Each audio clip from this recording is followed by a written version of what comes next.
Buen día, bienvenidos a su podcast Diálogos Aduaneros. El día de hoy tengo un invitado especial.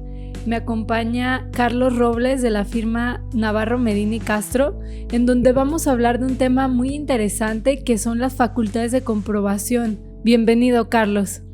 ¿Qué tal, Atsiri? Buen día, muchas gracias por la invitación. Bueno, para comenzar me gustaría que nos comentaras cuáles son las facultades de comprobación que tiene la autoridad para poder, digamos, auditarnos, si se puede decir así. Claro que sí. Mira, las facultades de comprobación que tiene la autoridad fiscal están establecidas en el artículo 42 del Código Fiscal de la Federación y son 11, dentro de las que se destacan la visita domiciliaria, el requerimiento por errores aritméticos y omisiones, revisión de contabilidad, que viene siendo la revisión de gabinete, revisión de dictámenes de contador público, las llamadas prácticas de avalúo, las visitas domiciliarias para efecto de acreditar la inscripción en el RFC, así como la emisión de CFDIs, la compilación de informes de servidores públicos y fedatarios, la revisión electrónica, que es muy, muy importante, la llamada visita domiciliaria para verificar operaciones y, por último, que es la más novedosa, la visita domiciliaria para verificar el cumplimiento de obligaciones respecto a la revelación de esquemas reportables. Ok, veo que son varias. ¿Me podrías abundar un poquito en cada una de ellas o las que tú consideres un poquito más importantes? Claro que sí. Mira, para hablar de ellas, primeramente considero necesario establecer de dónde nace esta obligación de tolerar estas facultades de comprobación de la autoridad fiscal. Adelante. Para ello tenemos que hablar del artículo 31, fracción cuarta de la Constitución, el cual establece que es obligación de todos los mexicanos el contribuir al gasto público de la Federación. ¿Ok? Entonces, una vez que se establece la obligación por parte de la Constitución, de ahí salen otras 4, que es decir, de dar, hacer, no hacer y tolerar. Dar, es decir, contribuir al gasto público; no hacer es no contravenir a las disposiciones fiscales; hacer, presentar declaraciones y avisos conforme a las disposiciones fiscales vigentes; y tolerar lo que son estas facultades de comprobación. Ok. Podemos, hablar una por una, no sé qué prefieras tú. La primera, que es la fracción primera del artículo 42, establece que es la revisión de requerimientos por errores aritméticos. Esta consiste en la revisión que hace la autoridad respecto a los avisos y declaraciones que presenta el propio contribuyente, en el cual le requiere por errores que ellos han detectado. ¿Qué sucede con esto? Revisa las declaraciones conforme a lo que presentó, lo requiere para que las subsane, o en su caso presente una inconformidad el contribuyente para efecto de inhibirla. De no ser así, se presenta un oficio de observaciones y por ende un crédito fiscal o contribuciones omitidas al respecto. Ok. No, sí, dime, ¿qué me haces? No, adelante. Lo que iba a comentar es que esto también, entonces quiere decir que si en nuestra contabilidad tenemos algún error, la autoridad puede, digamos, mandarnos un requerimiento para que subsanemos esto, o en su defecto, pues nos podría imponer un crédito fiscal. Es correcto, así es. Bueno, es necesario también establecer que el sistema fiscal mexicano se basa en la autodeterminación. ¿Qué quiere decir la autodeterminación? El propio contribuyente, al estar en el hecho imponible de la norma, mediante el cual tiene que pagar impuestos, lo declara a la autoridad y a su vez paga. Una vez que el contribuyente hace esto, la autoridad, con base en los datos que tiene, que el propio contribuyente le envió, revisa si hay errores. Si hay errores, es cuando sucede esta revisión. Que pasa lo mismo en comercio exterior, o sea, tú me estás hablando, digamos, de la contabilidad, que nosotros mes a mes la presentamos, pero en temas de comercio exterior es el pedimento lo que presentamos cada que hacemos un despacho de mercancías, y es el mismo caso. Nosotros autodeterminamos, con ayuda, por supuesto, de la agente aduanal, las contribuciones que debemos de pagar, las pagamos, y solo en el caso de que la autoridad detecte algún tipo de error, pues sería cuando vendría esta comprobación. Es correcto, así es, por lo que hace esta facultad. Seguimos con la facultad que establece la fracción segunda, que es la revisión de gabinete. Esta revisión es muy, muy importante por esta facultad, porque establece, más bien estriba en revisar al contribuyente, responsables solidarios, terceros con ellos relacionados, respecto al cumplimiento de las obligaciones fiscales. ¿Qué sucede con esto? La autoridad tiene la facultad de realizar esta revisión, en su domicilio, el domicilio del propio contribuyente, en la oficina de la propia autoridad o mediante buzón tributario. la autoridad no gana nada haciendo esta facultad en el domicilio. ¿Por qué? Porque no podría hacer las veces que hacen la visita domiciliaria, es decir, no puede entrar al domicilio del contribuyente, por lo que siempre hace este requerimiento para que sea revisado en la oficina de la propia autoridad. Lo requiere por contabilidad, documentos e informes que tiene obligación de tener el contribuyente, pero sin que sea tan invasivo como en el caso de la visita domiciliaria. Esta facultad empieza con el oficio de requerimiento de información y documentación. A su vez, el contribuyente acude a las oficinas de la propia autoridad a presentar la documentación requerida y como consecuencia de eso, la autoridad determina o no que está incumpliendo con sus obligaciones fiscales. En caso de que determine que sí se incumplió con sus obligaciones fiscales, presentará un oficio de observaciones, el cual el propio contribuyente puede no atacarlo, sí es cierto, no atacarlo, pero tratar de desvirtuarlo mediante un procedimiento llamado inconformidad. Un escrito sencillo mediante el cual se pueden aportar pruebas, alegatos respecto a lo que la propia autoridad le está fincando al contribuyente. De no desvirtuarlo, se va a emitir un crédito fiscal en una resolución de liquidación, el cual va a tener como consecuencia, 1, contribuciones omitidas, o inclusive puede derivar en comisión de delitos fiscales. Ok. Esta revisión de gabinete tiene un plazo para terminar de 12 meses, con 2 excepciones. La primera de 18 meses en tratándose de personas que se dedican al sistema financiero, y la segunda cuando se trata de revisiones aduaneras y que solicite información a autoridades fiscales o aduaneras de otro país, cuyo plazo será de 24 meses. Que sería, me imagino, por ejemplo, en el caso de que nosotros exportemos una mercancía, declaramos un certificado de origen, la autoridad, vamos a decir, lo equivalente de Secretaría de Economía en Estados Unidos, pide ayuda a Secretaría de Economía para hacer esta revisión de que efectivamente nuestro producto cumple con, digamos, las características para ser considerado como originario, y en este caso serían los 24 meses, para darles un ejemplo. Es correcto. Digo, por toda la comunicación que habrá entre gobiernos de extranjeros, en este caso, Así que, es. digo, como tú bien sabes, no es tan rápido que digamos. Sí, no. Pasamos a la fracción tercera, artículo 42, el cual establece la visita domiciliaria. Sin duda alguna, la visita domiciliaria es la facultad más invasiva que hay en contra del propio contribuyente. ¿Por qué? Porque establece una excepción a la violación de inviolabilidad del domicilio. ¿Ok? Ok.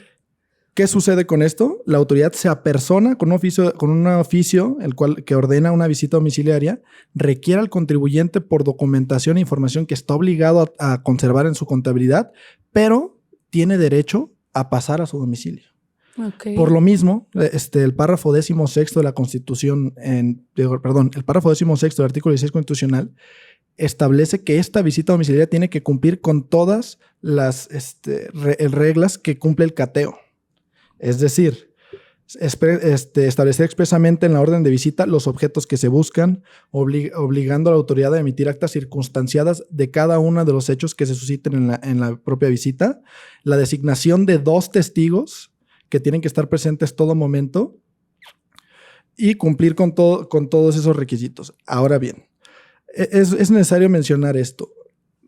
Cuando la autoridad presenta esta visita domiciliaria y requiere al contribuyente para que designe 2 testigos, muchos contribuyentes tienen el error de pensar que los testigos es una mera formalidad, y no lo es.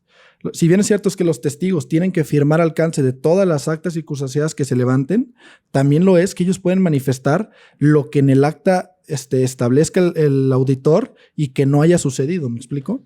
Entonces es importante a todas las personas que estén o que vayan a tener una visita domiciliaria en un futuro, tengan en consideración esto. A ver, designo 2 testigos, los cuales yo tengo la facultad de hacerlo. Si no decido hacer uso de ese derecho, la propia autoridad va a designar a quien ellos quieran.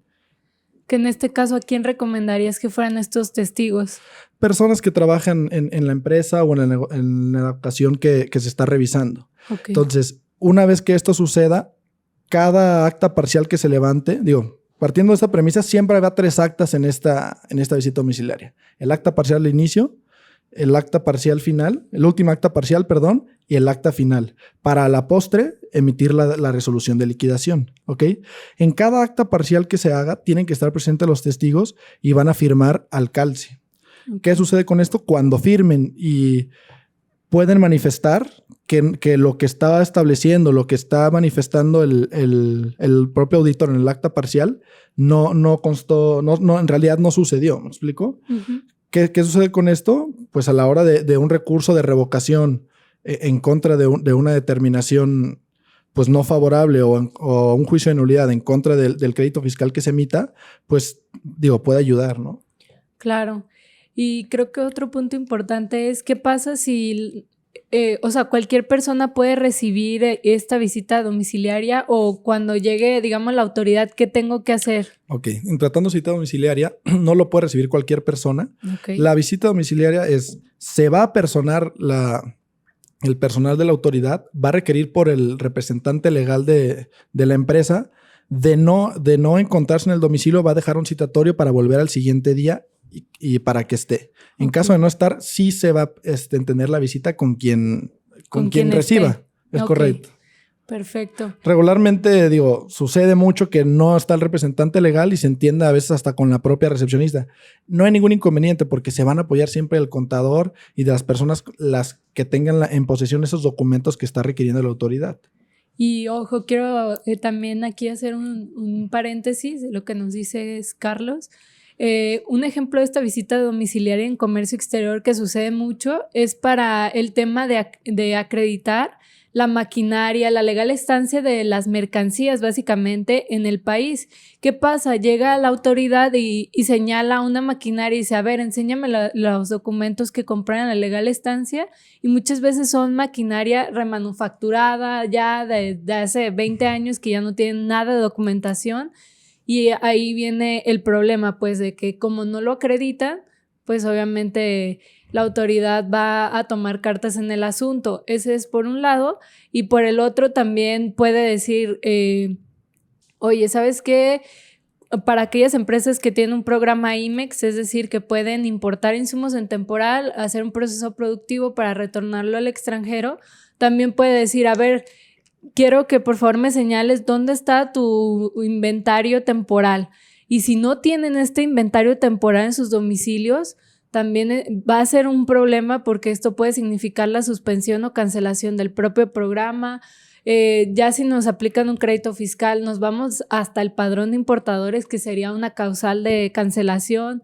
O sea, vienen como muchos temas derivados de esta parte de las facultades de comprobación que nos mencionas. Es correcto, así es.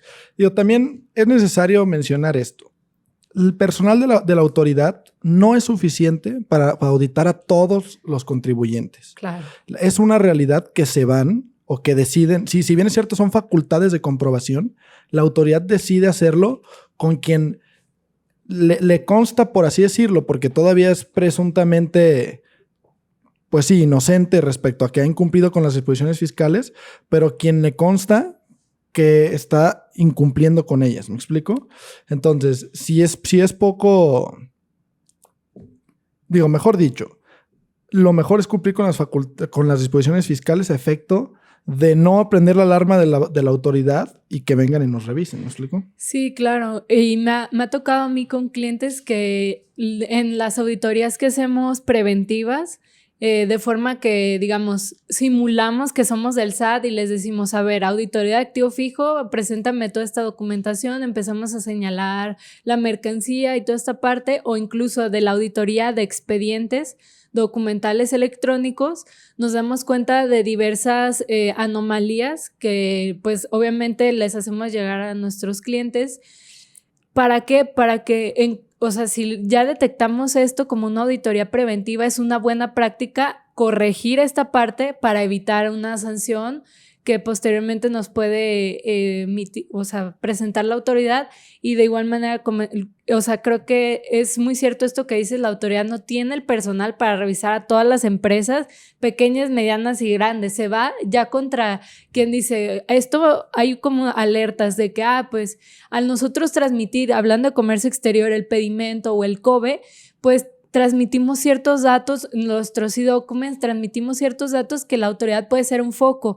Por ejemplo, nosotros a revisar la glosa o el data stage, nos damos cuenta algunas veces que los clientes, no sé, utilizan un Incoterm XWorks o FCA, FOB, etcétera, que debería de tener incrementables, sin embargo, en el pedimento no los declaran. Esto es una alarma para la autoridad y dice, ok, ya vi que esa empresa, pues ya detecté esta parte y si me voy a escarbarle, seguro voy a encontrar más. O sea, ya van como con una orientación de qué es lo que podrían encontrar en una auditoría, porque como bien lo dices, no se ponen como a investigar a ver si les encuentro algo, es porque ya saben que sí van a encontrar algo y puede que encuentren más en el camino de eso que están buscando. Es correcto, así es. ¿Qué sucede una vez que la propia autoridad se apersona, requiere por documentación, se designan testigos, se levanta el acta parcial de inicio? La visita tiene sus etapas procesales, como comentaba, es acta parcial de inicio, mínimo tiene que haber 3 actas. Acta parcial de inicio, última acta parcial y acta final. Entre el acta parcial de inicio y el acta final puede haber actas parciales respecto a entrega de recibimiento, entrega de documentación, etc. ¿Ok?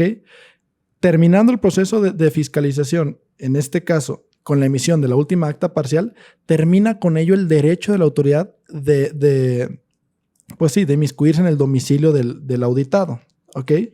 Si bien es cierto que este levantamiento de acta final tiene como terminada la visita, también lo es que todavía no se resuelve aún si el contribuyente ha incumplido o no.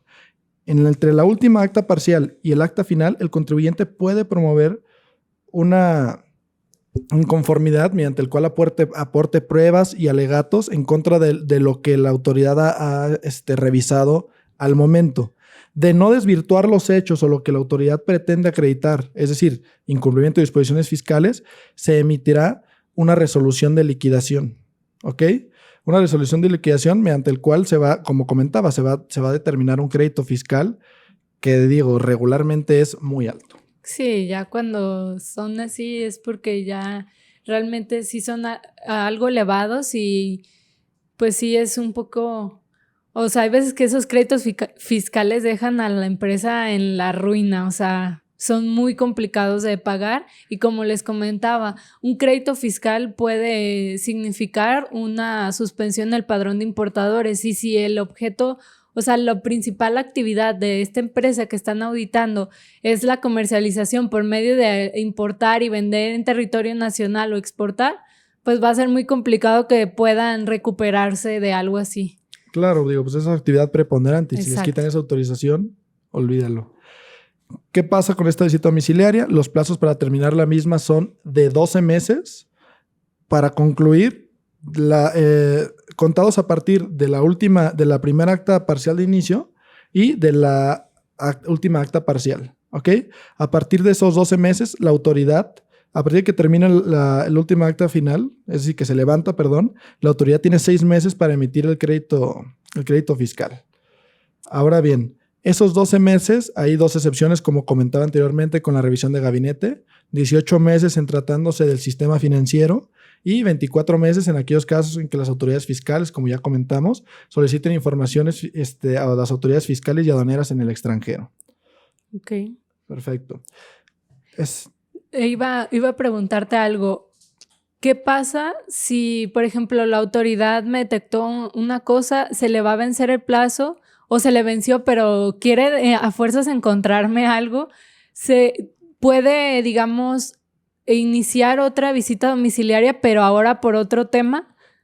Mira, por otro tema sí podría hacerlo, por el mismo objeto y por el mismo ejercicio. Si vencido el plazo, es decir, pasados los 12 meses, no ha terminado o no ha emitido la última acta parcial, hay un criterio de la Corte el cual establece que ya no va a poder seguir o iniciar otra visita domiciliaria, pero sí puede iniciar, por ejemplo, una revisión de gabinete o otra facultad de comprobación, porque lo que busca proteger el extenderse del plazo es la inviolabilidad en el domicilio. Okay. Pero no el que ya no te puedan hacer una revisión. Entonces es muy importante, si bien es cierto, es muy lamentable ese criterio de la autoridad proteccionista del fisco, pero pues el criterio está y es necesario siempre cumplir con las disposiciones fiscales, ¿no? Va. Perfecto. ¿Qué otra pues, facultad de comprobación Otra tenemos? facultad de comprobación la establecían en la fracción cuarta, que es la revisión de dictámenes de contador público. Esta facultad consiste en la revisión de los dictámenes formulados por contadores públicos sobre estados financieros, operación sobre enajenación de acciones y cualquier otro dictamen formulado por contador público certificado. Okay. Siempre y cuando tengan efectos fiscales y que tengan relación con el cumplimiento de disposiciones fiscales, claro. Claro. Pasamos a las llamadas visitas rápidas, que son igualmente visitas domiciliarias. Establecen varios incisos. En el primero es la obligación del propio contribuyente o del que recae en el hecho generador de la obligación tributaria de inscribirse en el Registro Federal de Contribuyentes o en emitir CFDIs por las operaciones que realice. ¿Qué se podría hacer, por ejemplo, una visita rápida que lleguen a nuestro domicilio y a ver, enséñame tú que estás inscrito y que emites CFDIs o sea, literal de sorpresa? Ese sería de sorpresa. Así es. A cualquier empresa o Así contribuyente. es, de sorpresa a cualquier empresa o contribuyente. Y esta visita domiciliaria sí se puede entender con quien está al frente de la negociación. Okay. No van a requerir por el representante legal. Van a requerir, en este caso, si se trata del inciso A del artículo 42, fracción quinta, van a requerir porque acredite que está inscrito en el RFC o que realmente emita CFDIs por las operaciones que realiza, y de no ser así, se va a realizar un oficio de observaciones en el cual se puede establecer sanciones desde multa hasta inhabilitación, como ya lo veremos. O sea, inhabilitación de las autorizaciones, como ya lo veremos en los siguientes supuestos.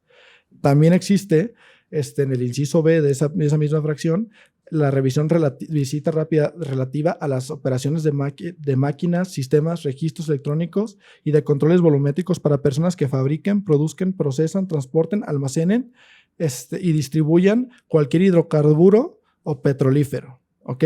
Entonces va a ser lo mismo, van a requerir por estos datos. De no ser así, se van a emitir las sanciones a que haya lugar o, en su defecto, remover las autorizaciones que tengan para comercializar este tipo de productos.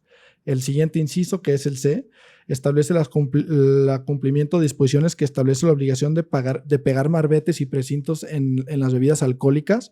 Como todos hemos visto, las bebidas alcohólicas cuentan con un marbete, el cual tiene un holograma, seguridad, emitido por la Secretaría de Hacienda y Crédito Público.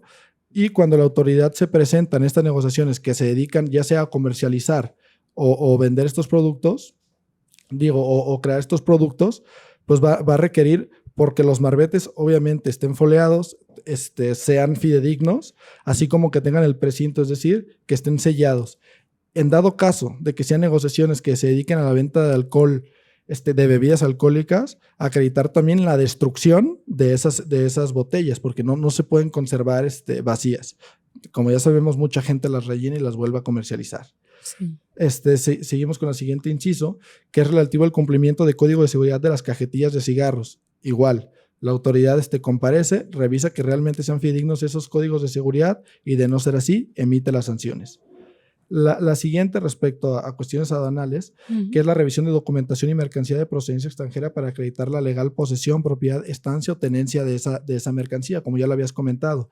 ¿Qué sucede si no se acredita esto? Inicia el famoso PAMA, que es Procedimiento Administrativo en Materia Aduanera, el cual puede tener como consecuencia emitir sanciones o remover autorizaciones o patentes que tenga el contribuyente revisado. Así es, abundando un poquito en esta parte, creo que es muy importante siempre tener a la mano identificados, digamos, la mercancía, primero la temporal de la definitiva para aquellas empresas IMEX y aquella maquinaria o herramienta, etcétera. También es importante identificarla y saber dónde están los pedimentos, o sea, designar, digamos, un encargado y en caso, porque me pueden decir, oye, sí, pero ¿qué pasa? Es que yo a lo mejor importé esta maquinaria hace 50 años, ya realmente ni siquiera la uso, pero ahí la tengo porque pues no la tiro, ahí nomás está. Bueno, yo les recomendaría o sea, de plano, digamos, destruirla. 2, si la vas a seguir utilizando, o sea, si sí hay un uso para eso, Entonces sí sería importante regularizarla. Hay un pedimento que se llama A3, es la clave A3, en donde podemos regularizar toda aquella mercancía que no tenemos cómo comprobar de dónde la obtuvimos. Entonces es muy importante esta parte para en caso de una visita rápida o domiciliaria podamos acreditar que sí tenemos la legal estancia y posesión de dicha mercancía. Es correcto. Seguimos con el último inciso, que es de los más importantes, considero yo, y que es la revisión. Es una visita rápida, pero respecto a la revisión del cumplimiento de disposiciones para el aprovechamiento de autorizaciones, concesiones, padrón, registro o patentes en materia aduanera y comercio exterior que el propio SAT autorice. En este caso van a revisar directamente a quien tenga esa autorización o ese patente, y de no cumplir con las disposiciones a que establece o a que tiene obligación conforme a la ley aduanera y conforme a las disposiciones fiscales vigentes, les será removido y aparte tendrán una multa muy, muy considerable. Entonces hay que tener en consideración que es muy importante cumplir con todas y cada una de las disposiciones que mencionamos anteriormente. Esta orden de visita debe de cumplir con lo mismo, con las mismas formalidades que establece la orden de la visita domiciliaria. Esta visita se llevará a cabo en el propio domicilio del contribuyente y a diferencia de la visita domiciliaria, esta visita puede entenderse, como ya se comentaba, con quien está al frente del establecimiento. Una vez levantada el acta final, el contribuyente contará con 3 días para promover escrito de inconformidad en el cual apruebe pruebas y alegatos para desvirtuar las observaciones que tenga la autoridad y de no desvirtuarlas, la autoridad tendrá un plazo de 6 meses para emitir la resolución de liquidación en el cual se fingen las sanciones, multas, clausuras o, como ya comentábamos, pérdida de autorizaciones cuando eso proceda. Ok, muy bien. Hasta ahorita llevamos, me parece que 4, ¿verdad? Sí, 5. 5, perfecto.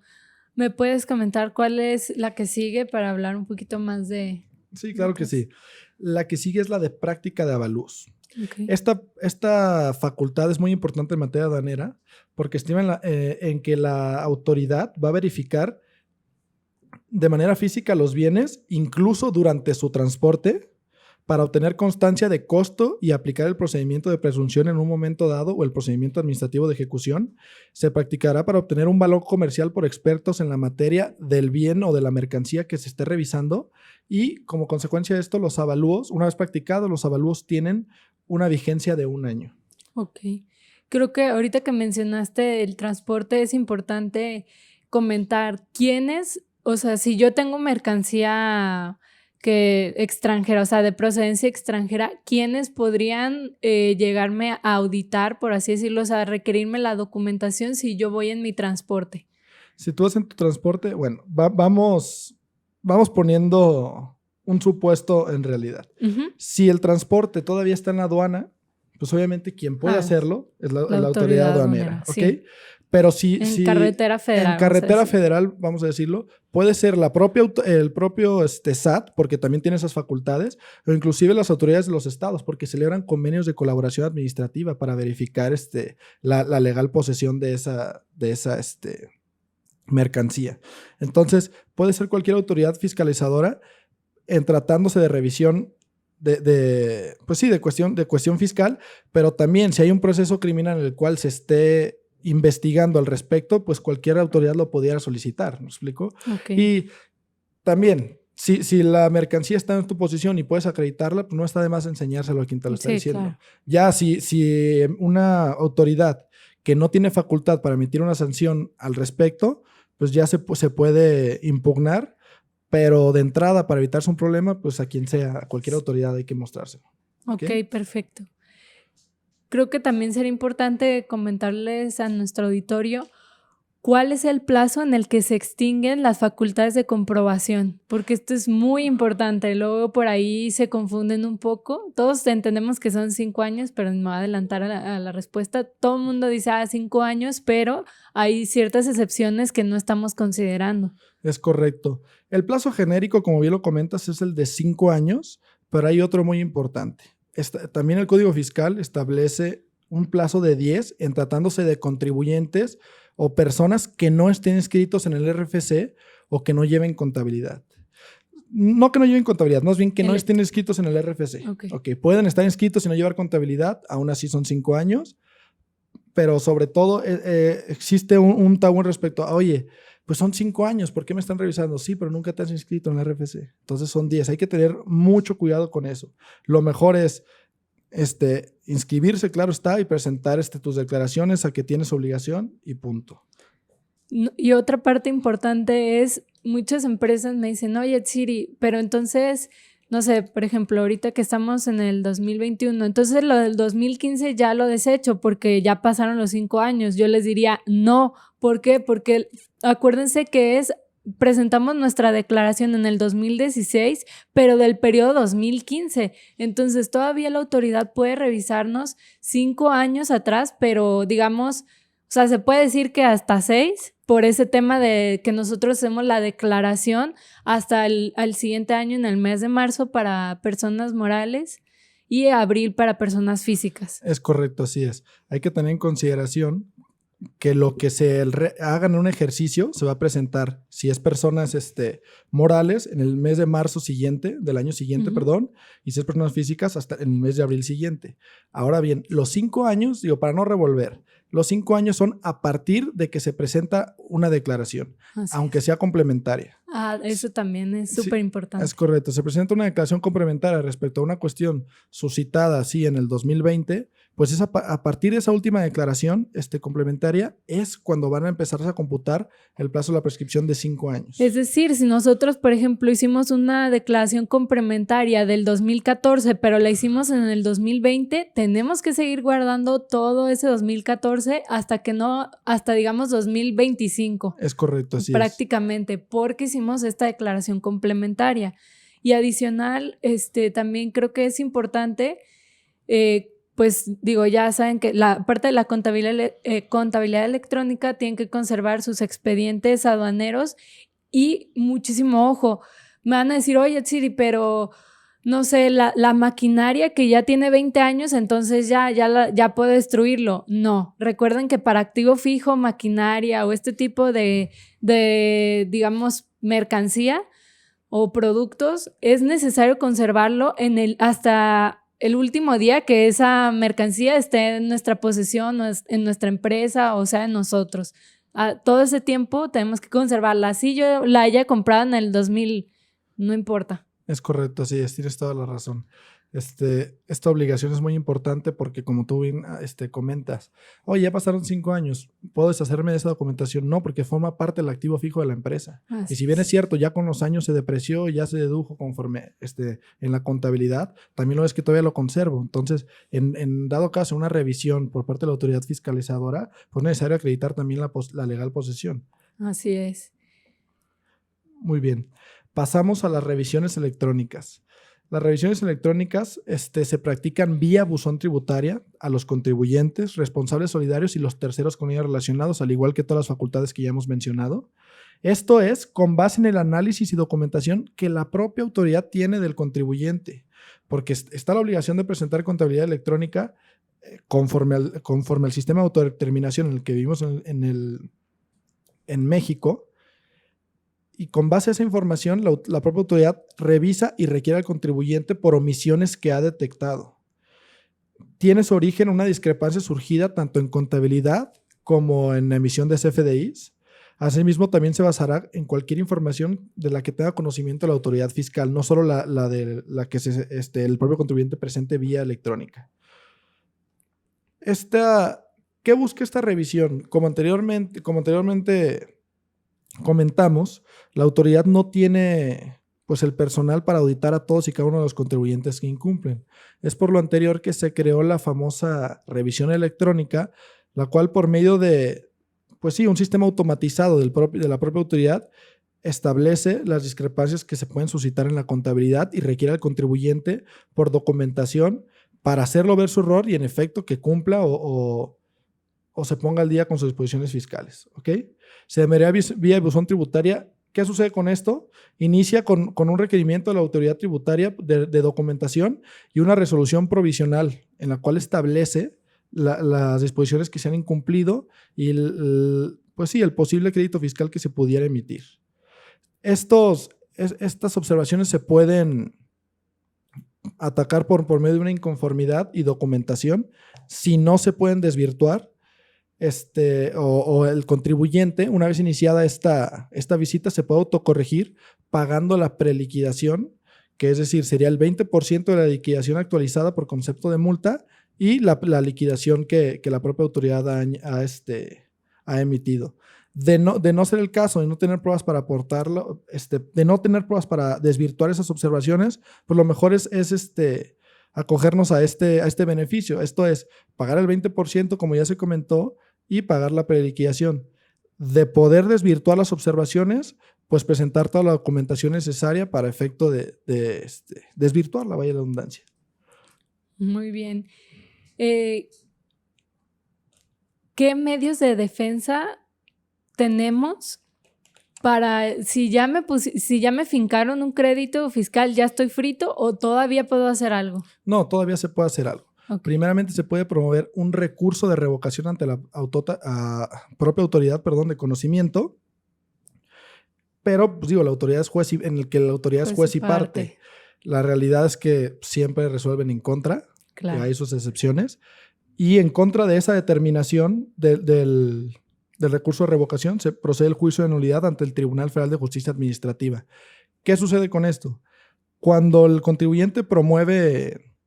Cuando se emite la resolución de liquidación y con ello el crédito fiscal, es optativo para el contribuyente el recurrirlo vía recurso de revocación.